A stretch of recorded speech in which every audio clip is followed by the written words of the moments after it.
বিশেষ করে যারা এসএসসি পরীক্ষার্থী তোমাদের জন্য আমরা শর্ট কিছু প্রশ্নের অ্যান্সার আমরা করার চেষ্টা করব। বিশেষ করে অ্যাসার্টিভ টু ইন্টারগেটিভ আমরা আজকে যে গ্রামারটা তোমাদেরকে দেখাবো সেটি হলো যে মূলত এটি ট্রান্সফরমেশন অফ সেন্টেন্সের যে কয়েকটি গ্রামার মিলে 10 নম্বর থাকবে।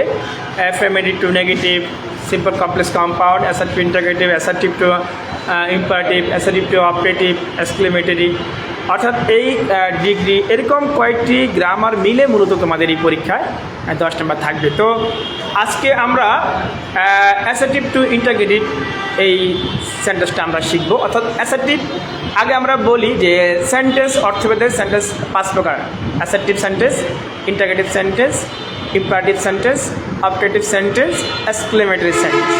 আর গঠনভেদে সেন্টেন্স 3 প্রকার: সিম্পল, কমপ্লেক্স, কম্পাউন্ড।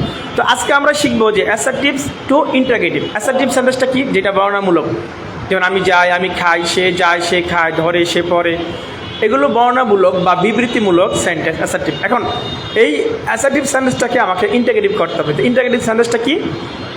যেগুলো দ্বারা প্রশ্ন করা হয়। আর প্রশ্ন করা হয় 2 ধরনের। একটা হলো যে অক্সিলারি ভার্ব দিয়া, যেমন isn't he a good boy, are you student, এরকম অক্সিলারি ভার্ব দিয়ে শুরু হয়। অথবা তোমার হু দিয়া শুরু হয়, ডব্লিউএস দিয়ে শুরু হয়, যেমন who are you, how are you, where are you going, when to get up, what is your name. তার মানে এই 2 ভাবে প্রশ্ন করা হয়। তো আমাদের কাজ হলো যে অ্যাসার্টিভ থেকে ইন্টারগেটিভ সেন্টেন্সে রূপান্তরিত করা, ট্রান্সফরমেশন করা। তো দেখো এখানে প্রথম দেখবা যে বাক্যে যদি অক্সিলারি ভার্ব থাকে তাহলে কী করবো? অক্সিলারি ভার্ব থাকলে অক্সিলারি ভার্বটা আমরা প্রথমে নিয়ে আসবো। যেমন রানা ইজ এ গুড বয়, এখানে পাশে লেখা আছে যে ইন্টারগেটিভ সেন্টেন্সটা ইন্টারগেটিভ করার জন্য। তাহলে রানা ইজ এ গুড বয়, এখানে ইজটা হলো আমার অক্সিলারি ভার্ব। তাহলে ইজটা অক্সিলারি ভার্ব, যেহেতু ইজটা আমি প্রথমে নিয়ে আসবো। আগে বলি যে বাক্যটা হাবোধক হলে আমরা নাবোধক করবো, নাবোধক হলে হাবোধক করবো। তাহলে ইজ আমি অক্সিলারি ভার্বটা নিয়ে আসলাম, বাক্যটা হাবোধক। Rana is a good boy, Rana হলো একজন ভালো ছেলে। তাহলে এখানে বাক্যটা হাবোধক, এই জন্য আমি কী করবো? বাক্যটা হাবোধক আছে, নাবোধক করবো। তাহলে ইজের পর একটা অ্যান্টি যুক্ত করতে হবে, ইজেন্ট। তারপরে সাবজেক্ট রানা, ইজেন্ট রানা, বাকি অংশ এ গুড বয়, লাস্টে একটি প্রশ্নবোধক চিহ্ন দিবা। Okay, Rana is not a good boy, interrogative sentence তোমাকে বলা হলো ইন্টারগেটিভ করার জন্য। তাহলে আমি ইজটা আগে বলছি যে যদি বাক্যে দেখো ইজ থাকে, ইজ বলতে এখানে অক্সিলারি ভার্ব থাকে। অক্সিলারি ভার্ব কোনগুলো? Am, is, are, was, were, can, could, may, might, shall, should, would, have, has, had, may, must, need, এগুলো সব অক্সিলারি ভার্ব। যদি অক্সিলারি ভার্ব থাকে সেই অক্সিলারি ভার্বটা আমরা প্রথমে নিয়ে আসবো। তাহলে ইজ এখানে অক্সিলারি ভার্ব, ইজটা আমি প্রথমে নিয়ে আসলাম। এখানে নট আছে, যেহেতু নট আছে সেহেতু আমি নট দিব না, অ্যান্টি দিব না, কারণ আমাকে বাক্যটা হাবোধক করতে হবে। তাহলে ইজ রানা, ইজের পর সাবজেক্ট রানা, বাকি অংশ এই গুড বয়, লাস্টে একটি প্রশ্নবোধক চিহ্ন। আশা করছি তোমরা বুঝতে পারছো। 2 নম্বর রুলসটা হলো বাক্যে যদি অক্সিলারি ভার্ব না থাকে তবে টেন্স ও সাবজেক্ট অনুসারে ডু, ডাজ, ডিড বসে। তার মানে আমি দেখবো যে বাক্যের ভিতরে অক্সিলারি ভার্ব আছে কিনা। যদি থাকে অক্সিলারি ভার্বটা আগে নিয়ে আসবো। এখন যদি না থাকে তাহলে আমি দেখবো টেন্স। তাহলে দেখো আই প্লে ফুটবল, এখানে পাশে লেখা ইন্টারগেটিভ। এখন আই প্লে ফুটবল, তাহলে এখানে অক্সিলারি ভার্ব নাই, তাহলে প্লে হলো মূল ভার্ব। তো মূল ভার্বটা হলো প্রেজেন্ট টেন্স, প্লে ভার্বের 1 আছে, যেহেতু ভার্বের 1 আছে সেহেতু আমি কি করব? এটা প্রেজেন্ট টেন্স আছে। আর সাবজেক্ট আছে কি? আই হলো ফার্স্ট পারসন। তাহলে ফার্স্ট পারসন আর সেকেন্ড পারসন প্রেজেন্ট টেন্সে সাবজেক্ট ফার্স্ট পারসন আর সেকেন্ড পারসন হলে ডু বসে। তাহলে এখানে ডু আনবো। এরপর দেখো বাক্যটা হাবোধক কিনা। তাহলে বাক্যটা হাবোধক, আই প্লে ফুটবল, বাক্যটা হাবোধক, এই জন্য আমি অ্যান্টি দিব।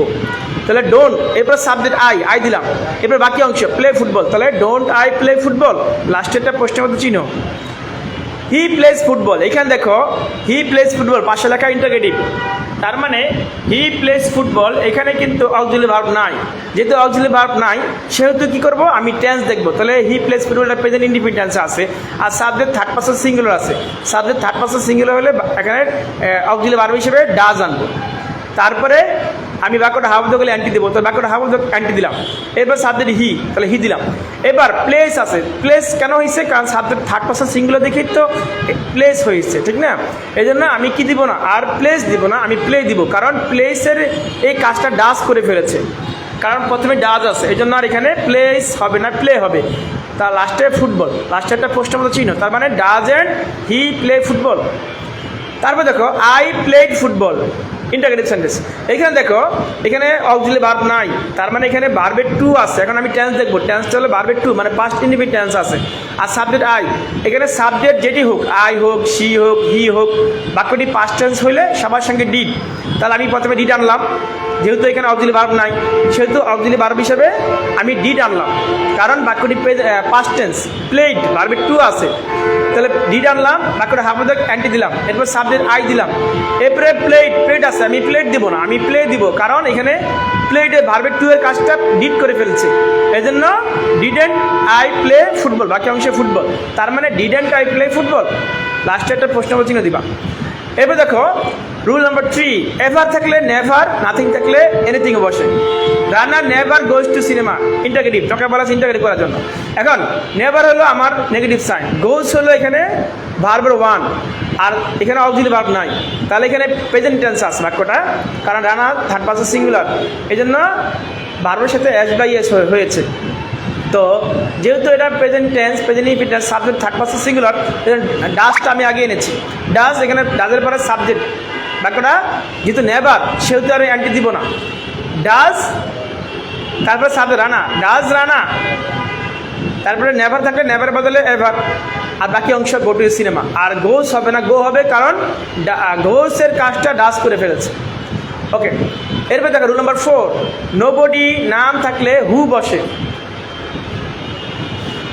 তাহলে nobody can do it, interrogative, তার মানে নোবডির বদলে আমি হু দিলাম। এখন বাক্যটা না বোধক আছে, তার মানে আমি অ্যান্টি দিব না, আর বাকি অংশ যা আছে তাই, ক্যান ডু ইট, তাহলে নোবডি এর বদলে হু দিলাম, আর যেহেতু বাক্যটা না বোধক আছে আমি অ্যান্টি দিব না, হু বাকি অংশ can do it, who can do it. তার মানে এইভাবে তোমরা বুঝে বুঝে পড়লে লিখলে আশা করছি তোমরা পরীক্ষা ভালো করতে পারবে, আর তোমার এসএসসি পরীক্ষা ইনশাল্লাহ ভালো করতে পারবে।